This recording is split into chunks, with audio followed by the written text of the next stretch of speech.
Ukraine needs air supremacy to defeat the Russians. Currently, Russian air defenses impede Ukraine's ability to pound their troops on the ground in support of advancing infantry and armor. Russia's control of the sky is Ukraine's major problem. Consequently, the US government should consider offering Ukraine the EA-18G Growler, a variant of the F/A-18E F Super Hornet, to help the F-16s that the Ukrainians have on order punch holes through Russia's front lines.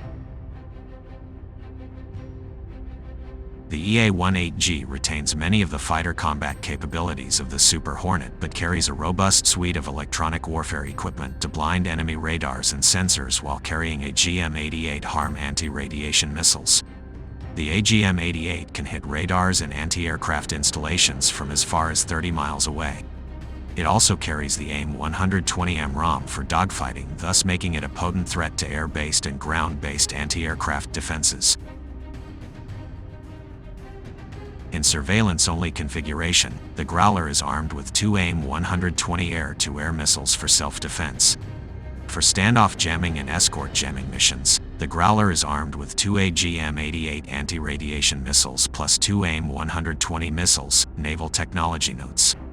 In strike configuration, the Growler is armed with two each of AIM-120 AMRAAM missiles, AIM-154 JSOW Joint Standoff Weapon, Block 2 aircraft, and AIM-120 air-to-air missiles.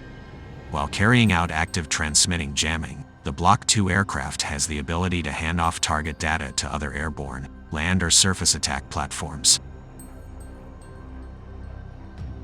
This would give Ukraine a serious overmatch capability compared with the Russians.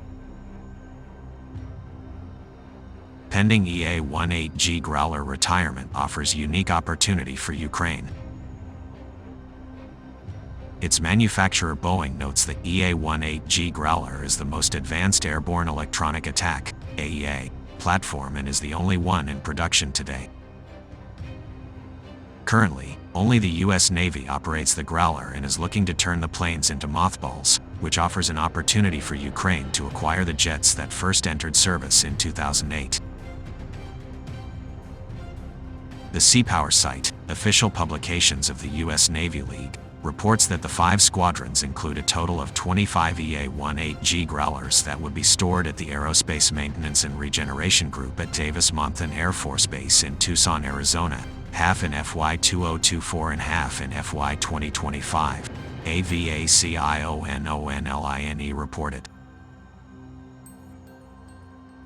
This provides a perfect opportunity for Ukraine to obtain these fighters through the Presidential Drawdown Authority and put them into potent use against Russia. The 1991 Persian Gulf War offers lesson for Ukrainian strategy. The lessons of the 1991 Persian Gulf War seem forgotten. Saddam Hussein's army relied on many of the same weapon systems such as the T-72 and tactics that their Russian patrons have employed in Ukraine, namely dug-in defenses and fortifications. During the 1991 war, the U.S. Air Force used now-retired F-4G Wild Weasel jets equipped with electronic warfare jammers and armed with AIM-120 AMRAAM anti-radiation missiles made quick work of Iraqi radar installations and anti-aircraft systems. Wild Weasel aircraft conducted 3,942 combat sorties, fired 1,000 air-to-ground missiles, and destroyed 200 Iraqi missile sites during the month-and-a-half war. The U.S. Air Force first developed tactics and deployed them during the 1960s in the Vietnam War. The Wild Weasel aircraft opened corridors for the bombers to follow and wreak havoc on troops on the ground. War planners seem to be thinking without a coherent strategy or a plan to help Ukraine win a decisive victory and seem to be just throwing things at the Russians without a plan. Throwing wonder weapons such as the ATACMS, HIMARS, Abrams tank, Storm Shadow cruise missile at the Russians absent a strategy for decisive air power will be a waste. Strategic thinking requires the right mix of weapons and capabilities in pursuit of the strategic goal.